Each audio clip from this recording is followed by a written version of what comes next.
welcome back to my channel. My name is Kessie and this is Kessie Does.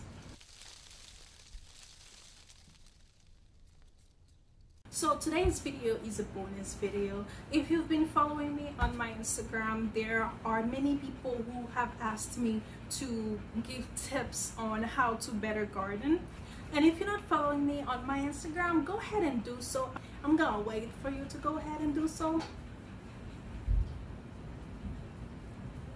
Okay, now that you've gone ahead and followed me on Instagram, let's get started. So, tips to be able to garden anywhere.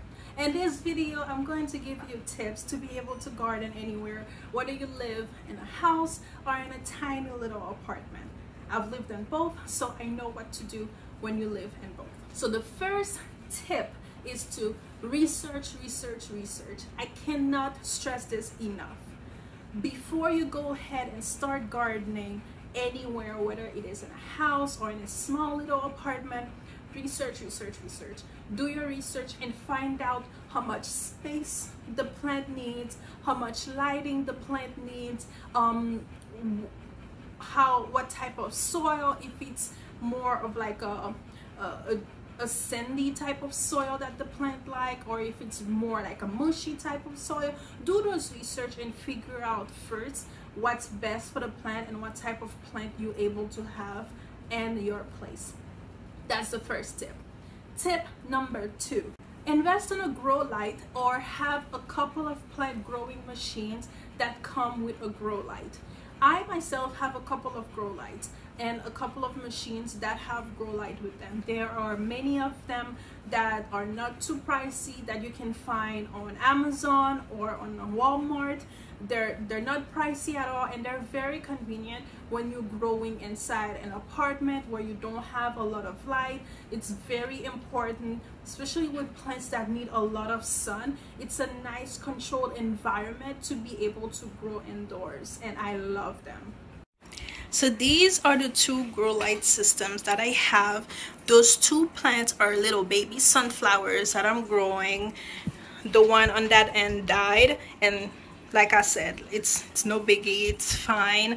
You're gonna kill a couple of plants. And the bottom is another grow light system that has 4 spaces where I'm able to grow more things. This is actually a pepper plant. This is a lettuce plant that I trimmed and got some lettuce from. And this is a green, I think it's like a mixed green side, and I've already gotten like 2 harvests out of it, and I cut it again and now it's just regrowing. And this is just giving me vegetable really all year round. And this in the back, that's another little sunflower, and I'm excited for the little flower to appear. I can't wait. Tip number 3, learn how to compost. Hear me out, composting is the GOAT, and it's a must do when you're trying to grow at home. So I'm going to show you guys how I compost. I took off my glasses because it is so freaking hot outside in Florida.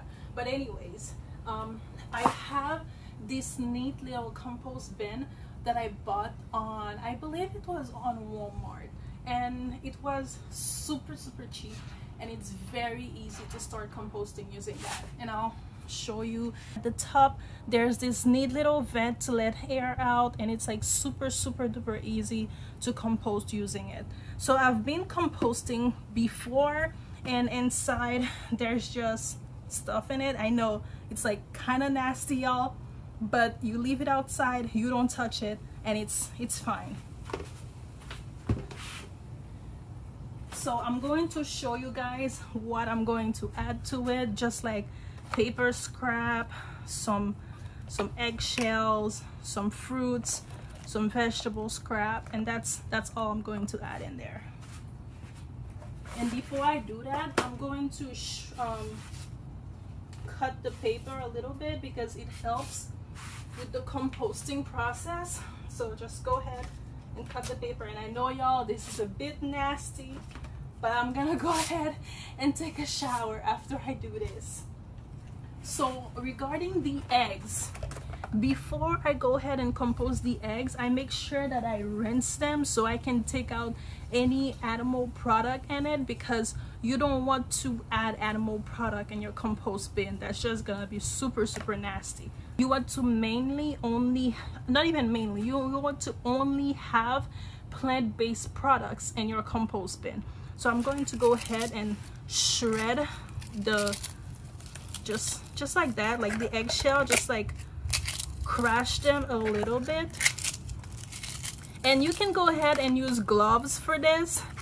I just was in a hurry. I don't know why the hell I was in a hurry, but I was in a hurry, so I just crushed it. And I mean, I guess I don't mind because it's eggshell. There's like nothing really super nasty in there. It's just plants, like fruits and vegetable, and I didn't let them out, so they're not like turning bad quite yet. So I guess I didn't mind. I guess I'm less icky than the average person.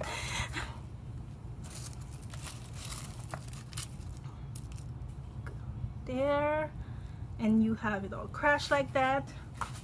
And I'm gonna go ahead and put that all in my compost bin.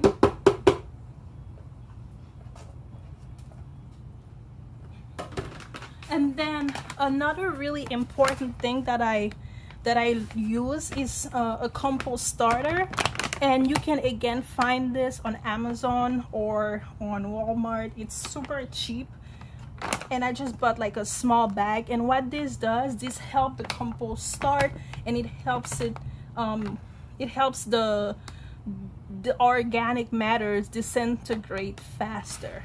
So this is what I have, and I added y'all, this does not smell great, but I have I'm just gonna go ahead and put a 1/4 cup of that in there, of the compost starter, a 1/4 cup in there.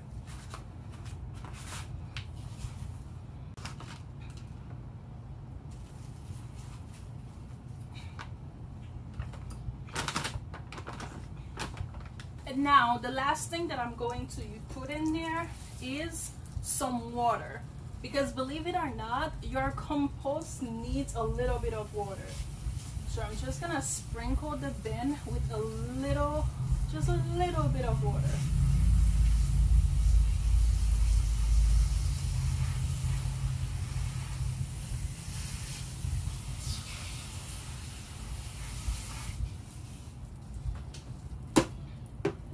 And that's it.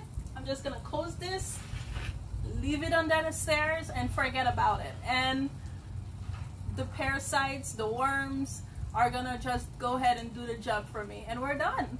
Now I'm gonna go ahead and take a shower. It's hot. Tip number 4: save money by making your own fertilizer at home. Now, hear me out again. You might think fertilizer, oh, I need manure, it's gonna be dirty. No, it's really not that hard, y'all. There's like so many ways to make natural fertilizers that are so easy and take barely any time. You can make fertilizer by using banana peels, and even by using rice water. I know I'm a natural gal, and I know like everybody else, I've used rice water in my hair, but guys, you can also use rice water to fertilize your plants, and I'll show you exactly how to do that. So making organic fertilizer with banana is really easy, y'all. All you need is, of course, some fresh bananas, an empty mason jar, and some water, and a storage container if you're not going to use the bananas right away. First, we're gonna go ahead and get the banana peels into the mason jar.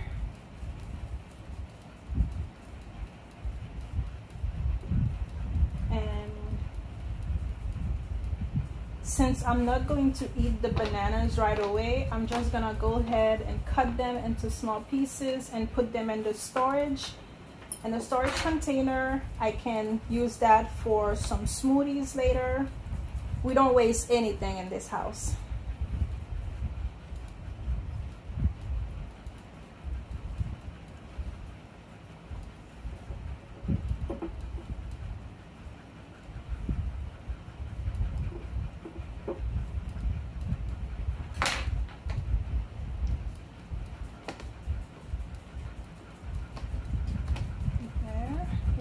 gonna go ahead and use a third banana, and I think we'll be good.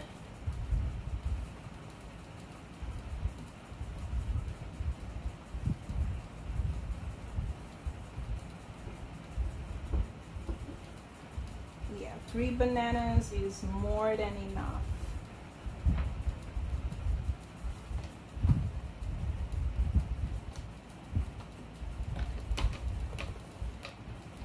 I'm gonna close that and put it in the fridge so that I can use it for some smoothies later.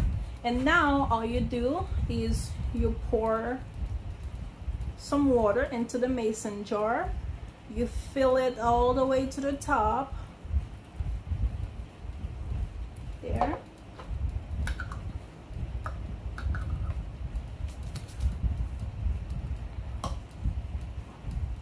And you close it. And there you have it. You make rice water as a plant fertilizer the same way that you would make rice water to use for your hair care regimen. I'm just going to pour 1 cup of rice into the mason jar, add in water, and let it ferment in my cupboard for about a week. The only difference is that since I'm only going to use this for my plants, I'm not going to wash the rice beforehand. I am very clumsy, so I'm using a funnel to pour the rice in, and it just makes everything nice and neat. And then now I'm just gonna go ahead and add in the water and fill it up to the top. Then we're gonna go ahead and close that, and this is it.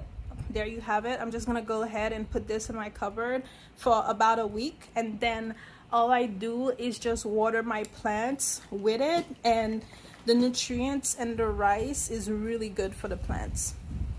Tip number 5. Tip number 5. Do not throw away your pasta mason jar. I have pasta mason jar all over the house, y'all, and most of them have plants in them. So these are 2 little baby basil plants that I've been growing in mason jars, and these are just regular pasta mason jars, and they have been doing really well. Like I said, it's very convenient to have mason jars around because you can grow so many things in them. I also never throw away any other containers. These are baby tomatoes that I'm growing in an old Home Depot painting container, and this is, I believe that's a sweet potato, also in an old Home Depot plant container that I bought.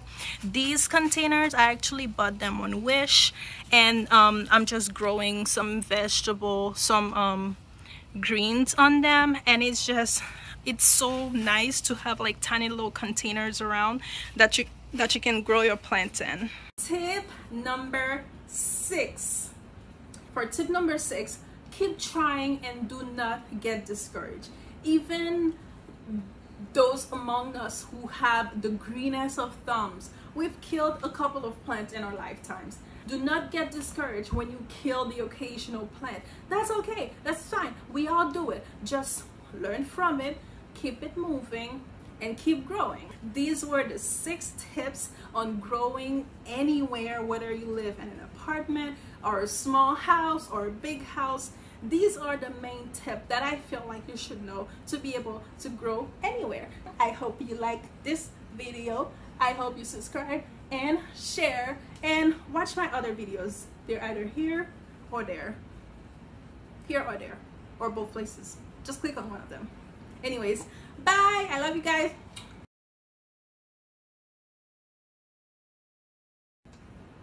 Ooh, y'all, I live in Florida. I talk.